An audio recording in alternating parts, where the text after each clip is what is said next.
জামালপুরের বকশীগঞ্জ উপজেলার সূর্যনগর নইমিয়ার হাট স্থানীয়ভাবে পরিচিত মহিষের দুধের টক দইয়ের রাজ্য হিসেবে।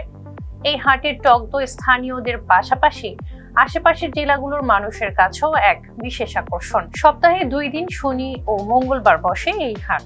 দুপুরের পর থেকে শুরু হয় দই বিক্রির ব্যস্ততা। সারি সারি বিক্রেতা মাটির হাঁড়িতে ভরা টক দই সামনে সাজিয়ে নির্দিষ্ট স্থানে বসে পড়েন। মহিষের টাটকা দুধ সংগ্রহ করে প্রাকৃতিকভাবে তৈরি করা হয় এই দই।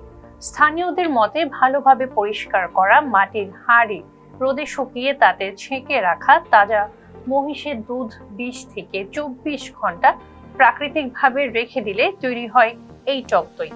একটি হাঁড়িতে 2 থেকে 15 লিটার পর্যন্ত দই রাখা হয়। হাটের দিনে প্রায় 200 থেকে 300 কেজি দই বিক্রি হয় বলে জানান বিক্রেতারা। প্রতি কেজি দইয়ের দাম 120 থেকে 250 টাকা পর্যন্ত ওঠানামা করে। দূর দূরান্ত থেকে মানুষ আসে এই দই কিনতে।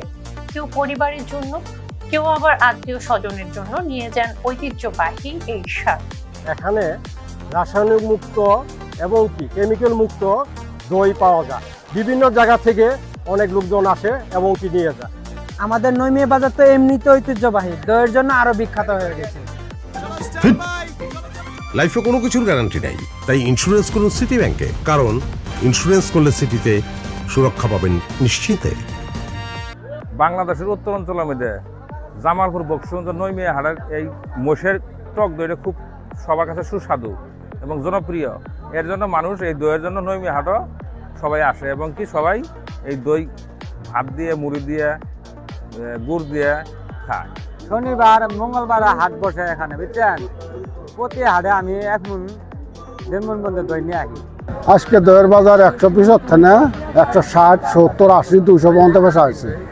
ঈদ, পূজা ও বিয়ের মৌসুমে এর চাহিদা বাড়ে কয়েক গুণ। এই ব্যবসা ঘিরে শতাধিক পরিবার জীবিকা নির্বাহ করছে। অনেকেই নিজেদের গৃহপালিত মহিষের দুধ থেকে দই তৈরি করে বাজারে নিয়ে আসে। গ্রামীণ উদ্যোক্তাদের হাত ধরে এই দই শিল্প আজ স্থানীয় অর্থনীতিতে নতুন মাত্রা যোগ করেছে। রাসায়নিক মুক্ত মহিষের টক দই এখন এই অঞ্চলের সংস্কৃতিরও অংশ হয়ে উঠেছে। স্থানীয়দের মতে দই শিল্প ঘিরে আধুনিক সংরক্ষণ ব্যবস্থা ও মহিষ পালনের উন্নয়ন করা গেলে এটি হতে পারে একটি সম্ভাবনাময় গ্রামীণ অর্থনৈতিক খাত। ছিলাম ইরিন আহমেদ। ফেস দ্য পিপলের সঙ্গে থাকার জন্য ধন্যবাদ।